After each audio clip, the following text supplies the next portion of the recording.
Esto pasó en Radio Noticias. Mira, bueno, la idea es la siguiente.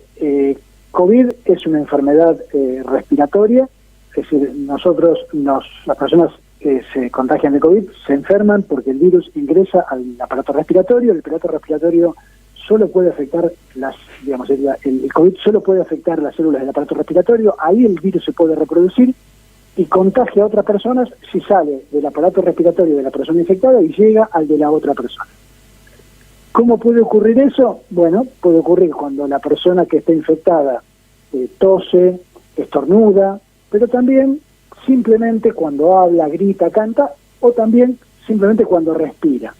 ¿Por qué? Porque en todos esos procesos sale gotas de humedad, saliva o simplemente aire de nuestro sistema respiratorio, y el aire, a pesar de que no lo veamos a simple vista, tiene pequeñas gotitas de humedad que se llaman aerosoles, que es como la imagen que uno podría imaginarse del humo de un cigarrillo, que cuando uno ve a la persona que exhala el humo, ve el humo, pero al rato el humo ya no se ve más en un ambiente. Sin embargo, si uno entra, huele que hay una persona que estuvo fumando, porque el humo del cigarrillo quedó, a pesar de que no se vea, flotando en todo el aire.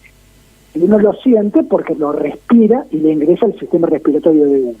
De la misma forma, cuando una persona habla o respira, está exhalando aerosoles, pequeños gritos de humedad, que son el equivalente a ese humo de cigarrillo, que se va desparramando en los ambientes cerrados, y si uno no renueva ese aire con aire fresco, cualquier persona que respire ese aire se podría contagiar si justamente hay una persona que está contagiando. Entonces, esa es la forma de contagio del coronavirus, y es lo que uno tiene que tratar de evitar. En particular, por eso se dice siempre que tenemos que tratar de mantener distancia, de usar tapabocas para tratar de evitar que las personas contagiadas emitan estas gotas, estos aerosoles, pero en lugares cerrados, como además se puede ir acumulando estos aerosoles, tenemos que ventilar. Entonces, todo eso es cómo tratamos de prevenir. Ahora, la pregunta es, bueno, cuando uno le dicen que uno se contagia porque, por ejemplo, toca una superficie que tenía gotitas, uno sabe que lo que tiene que hacer es o no tocar o lavarse las manos. Ahora, claro, cuando uno le dicen que se contagia respirando el aire de un ambiente, no puede dejar de respirar. Entonces, ¿cómo hace para hacer una actividad en un lugar cerrado teniendo cierta tranquilidad de que el riesgo de contagiarse es bajo porque el aire está bien renovado? Y ahí es donde viene el tema del dióxido de carbono. Porque nosotros, cuando respiramos, además de exhalar estas pequeñas gotitas de humedad, lo que hacemos para vivir, transformamos parte del oxígeno del aire en dióxido de carbono. Somos enormes máquinas de producir dióxido de carbono. Dióxido de carbono es el gas del efecto invernadero, del cambio climático, que por producto de la actividad humana se ha ido acumulando en la atmósfera. Hoy en día, en la atmósfera hay 400 partes por millón de dióxido de carbono. Eso es el 0,04% del aire es dióxido de carbono. Pero el aire que exhalamos tiene 100 veces más que eso, tiene 40.000 partes por millón, es un 4%.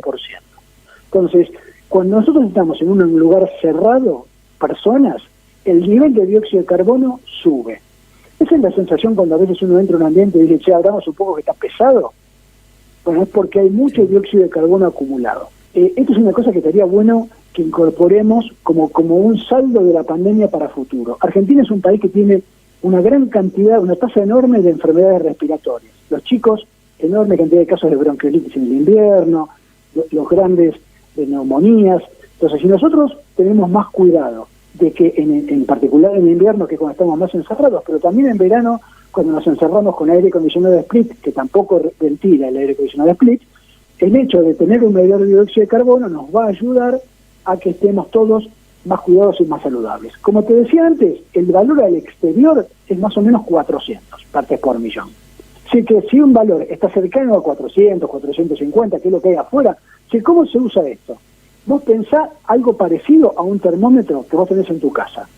Y vos lo único que usás el termómetro es para saber si tenés que llamar al médico.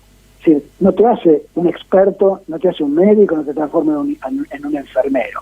Esto es lo mismo.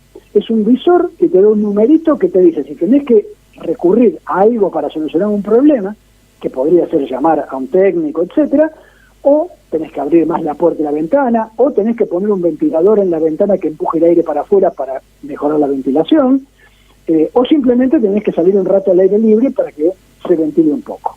Esas son las soluciones. Entonces, cuando estás cerca del valor que hay afuera, que suele estar alrededor de 400, 450, estás tranquilo.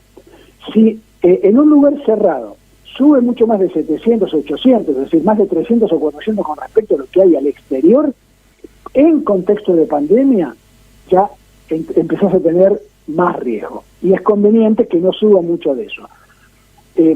Por ejemplo, en Europa, en Estados Unidos, hay un límite para establecimientos educativos, etcétera, que no puede superar, fuera de pandemia, los 1.100, 1.200. ¿Por qué? Porque el dióxido de carbono lo que tiene es que te adormece, te atonta. Vos viste que a veces cuando una persona está nerviosa le dan una bolsa de papel para que respire adentro de la bolsa. Eso es porque al respirar tu propio aire con más dióxido de carbono, que es lo que vos exhalás, te tranquiliza y te adormece. Para eso, en un ambiente donde, por ejemplo, los chicos tienen que estar aprendiendo, no es lo más adecuado.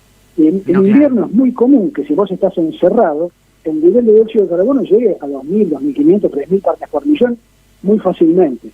También, a medida que vos abrís, y eso lo que te ayuda el medidor son dos cosas. Primero, a estar tranquilo si la ventilación es suficiente. Pero segundo, y en invierno se valora mucho, a que a veces no hace falta abrir la ventana y la puerta de par en par para tener una buena ventilación.